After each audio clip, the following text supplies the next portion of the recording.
मग अधिवेशन उद्या. आज चहा पाणी आहे ते करून घ्या.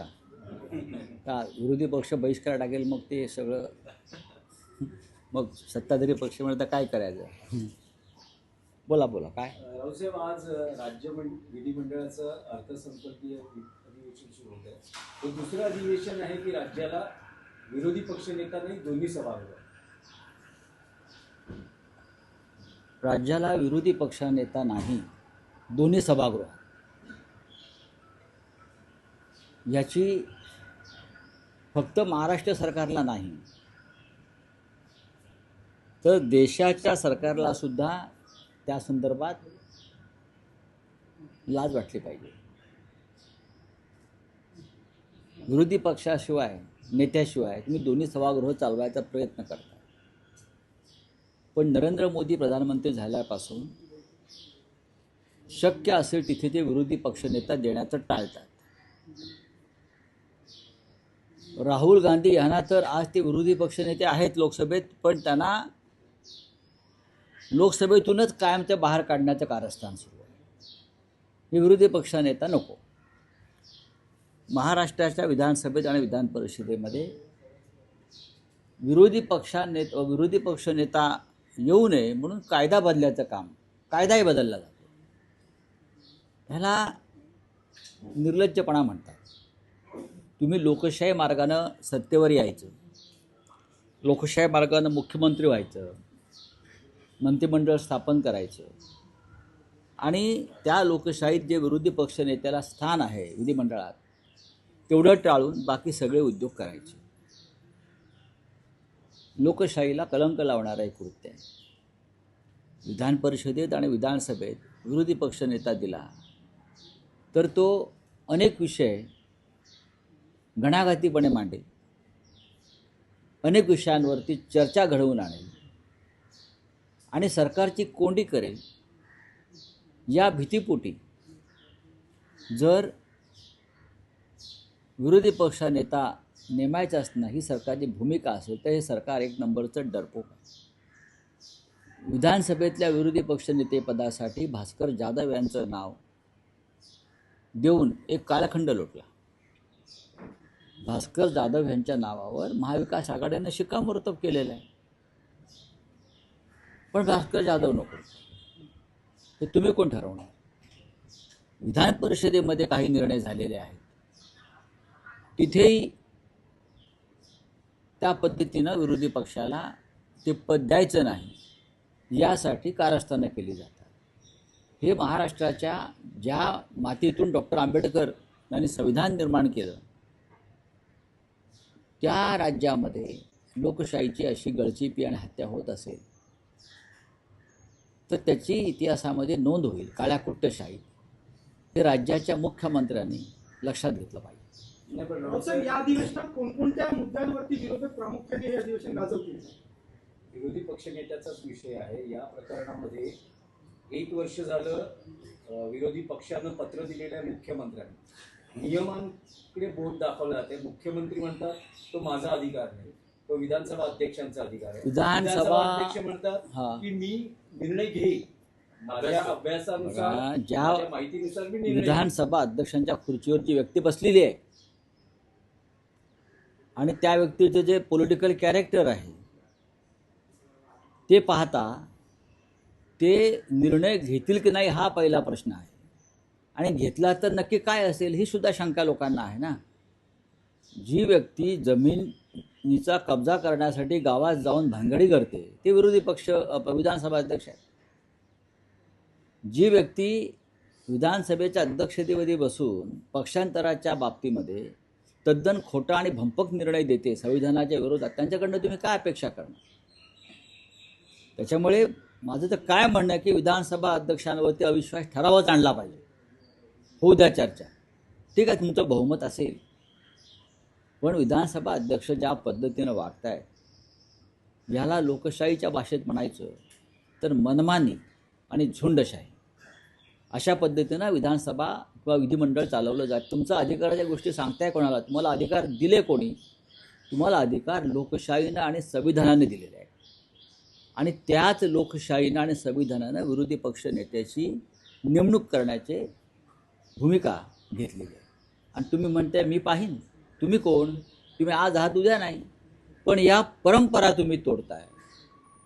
हां, आणि त्या आसनावर बसून तुम्ही व्यक्तिगत स्वार्थ आणि व्यक्तिगत हित पाहताय, हे अनेकदा उघड झालं आहे.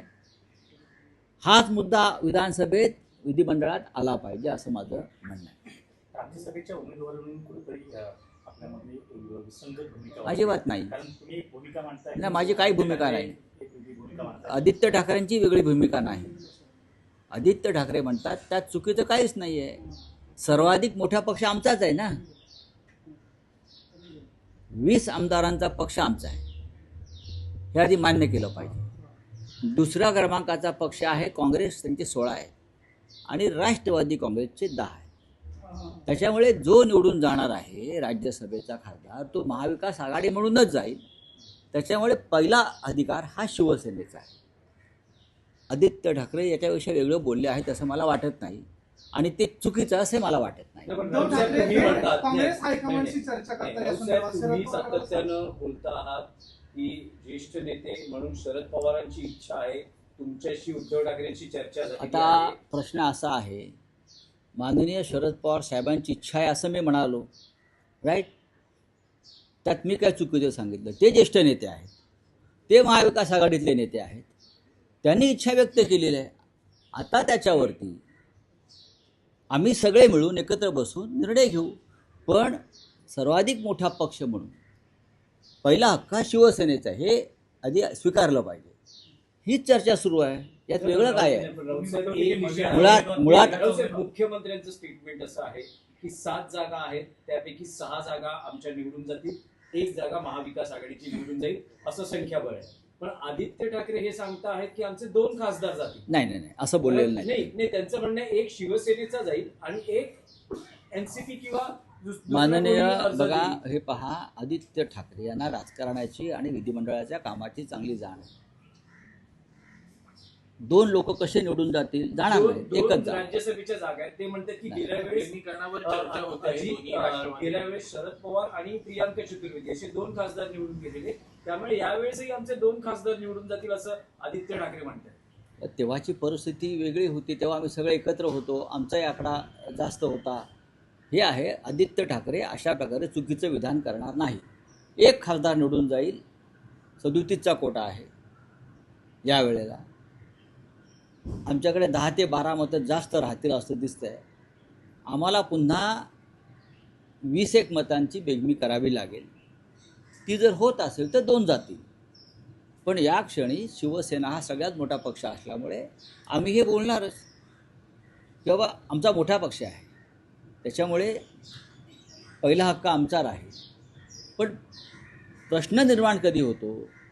अद्याप माननीय शरद पवार साहेबांनी स्वतःची उमेदवारी त्यांच्या पक्षाकडून जाहीर केलेली नाही, हे लक्षात घेतलं पाहिजे.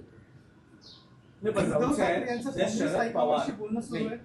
शरद पवार यांनी इच्छा व्यक्त केली आहे, हो, तुमच्याशी त्यांची चर्चा तेव्हा झालेली आहे. महाराष्ट्राचं राजकारण त्यावेळेला आता जसं काही बदल झाले तसे बदल झालेले नव्हते. पाहू ना, तुम्ही फार त्याच्यावरती फार टेन्शन किंवा प्रेशर घेऊ नका. महाविकास आघाडी जी आहे किंवा नेतृत्व जे आहे आमचं, हे सक्षम आहे निर्णय घ्यायला. नाही, पण एक स्पेसिफिक प्रश्न आहे की शरद पवार यांनी इच्छा व्यक्त केली आहे, ते जर राज्यसभेवर जाणार असतील तर अशा वेळेस शिवसेना उद्धव बाळासाहेब ठाकरे पक्षाची भूमिका काय राहील? त्याच्यामध्ये काँग्रेस पक्षसुद्धा आहे ना, फक्त शिवसेना आहे का? 3 पक्ष एकत्र आल्याशिवाय ही निवडणूक होणार नाही महाविकास आघाडीची, हे मी वारंवार सांगतो आहे. पण तुम्ही तोच प्रश्न विचारताय, हे चुकीचं आहे. ही निवडणूक 3 पक्षांची आहे आणि त्या 3 पक्षातला मोठा पक्ष शिवसेना आहे विधिमंडळामध्ये. 2 बोला. गटांमध्ये काँग्रेस असेल किंवा तुमचं बोलणं चालू आहे का दिल्लीतल्या? ते बघू ना, ते बोलणं चालू असेल तर इथे कशाला सांगायचं आता. जेव्हा प्रत्यक्ष उमेदवारी अर्ज भरले जातील तेव्हा कळेल सगळ्यांना काय होत आहे. नाही मला माहिती. राऊत साहेब, गेल्या 2 दिवसात महाराष्ट्र एक वेगळं चित्र बघतो आहे. काय? काल मालेगावात तुम्ही आणि दादा भुसे हे कोर्टात एकत्र होतात आणि हसत खेळत तुमच्यात संवाद झाला. परवाच्या दिवशी तुमचे माजी आमदार वैभव नाईक हे उद्योग मंत्री उदय सामंतांबरोबर एका टेबलवर जेवत होते आणि तिथेही हास्य विनोद होत होते. काही वेगळं घडते आहे का महाराष्ट्राच्या राजकारणात? ज्यांच्याबरोबर आम्ही बसतो किंवा कोणी कोर्टात कोणी जेवताना त्यांच्यामध्ये वेगळं घडवण्याची क्षमता आहे का? ते वेगळा निर्णय घेऊ शकतात का? हा प्रश्न तुम्ही त्यांना विचारा. ह्या सगळ्यांचे निर्णय दिल्लीतून घेतले जातात, हे नाही घेऊ शकत.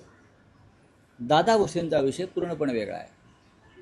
ज्या खटल्यासंदर्भात आम्ही सातत्यानं एकमेकाच्या विरुद्ध उभे होतो, तो मूळ खटला जो आहे हा अद्वै हिरे यांचा आहे आणि त्याच्यावरती मी भाष्य केलेलं आहे.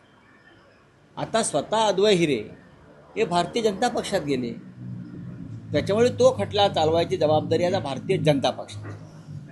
त्यावरून तुम्ही देखील केलंय भास्करकरांना.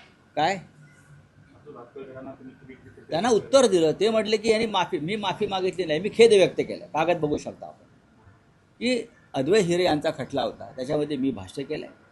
कोणाच्या भावना दुखावल्या असेल तर मी खेद व्यक्त करतो. खेद व्यक्त करणं आणि माफी मागणं हे दोन भिन्न शब्द आहेत, बरोबर? खेद व्यक्त केला आणि यापुढे खटला चालवायची जबाबदारी अद्वै हिऱ्यांची आहे, ही भूमिका आहे. यात काय माफी आणि काय कसलं काय कशा करता? माझ्यावरती का हा पहिला खटला का आमच्यावरती? नाही, शेकडो खटले मी लढलो आहे. पण कुठे थांबायचं आणि काय करायचं आम्हाला माहिती आहे. चंद्रपूर संदर्भात मुंबई महापालिकेचा विषय आहे. असं म्हटलं जातं आहे की शिवसेना उद्धव बाळासाहेब ठाकरे पक्षानं त्यांच्या 3 स्वीकृत नगरसेवकांची नावं नक्की केली आणि ती सादर केली गेलेली आहे, अधिकृत घोषणा नाही आहे.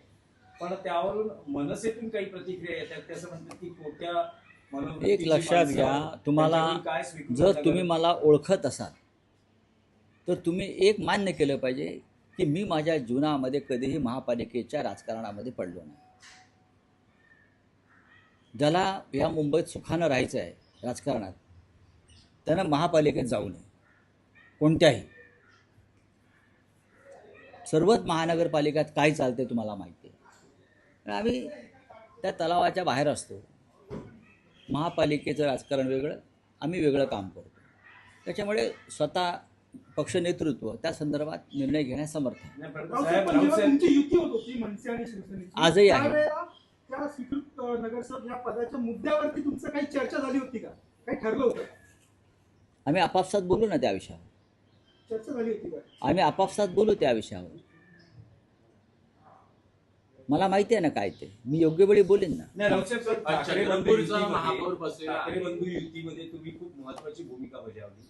असं असताना स्वीकृत नगरसेवक पदावरून ज्या काही प्रतिक्रिया येत आहेत, ठाकरे बंधू युतीत मिठाचा खडा पडल्याचं बोललं जातं. लोकांच्या प्रतिक्रिया आहेत. No comments. चंद्रपूरचा महापौर बसलेला आहे, अजूनही नगरसेवकांवर तुमच्या कारवाई नाही झालेली आहे. कुठंतरी पक्षश्रेष्ठींचं मत आहे की सोबत जायचं भाजप? भारतीय जनता पक्षासोबत जाणं हे पक्षाचं धोरण नाही, अजिबात नाही. मी वारंवार सांगितलं आहे की तशा प्रकारच्या सूचना त्या नगरसेवकांना दिल्या होत्या. जर त्यांनी त्या शिस्तीचं उल्लंघन केलं असेल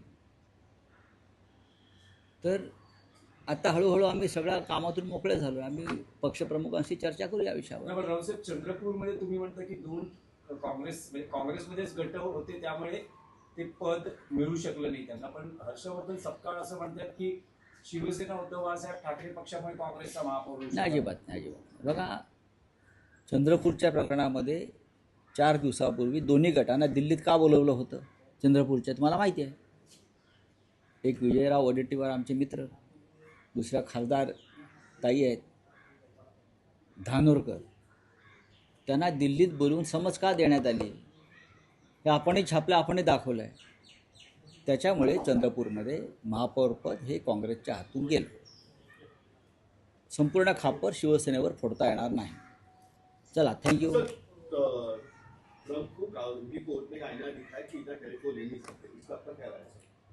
उसकी मेरी राय है कि उस आईने में हमारे सुप्रीम कोर्ट ने भी देखना चाहिए अपने आप को.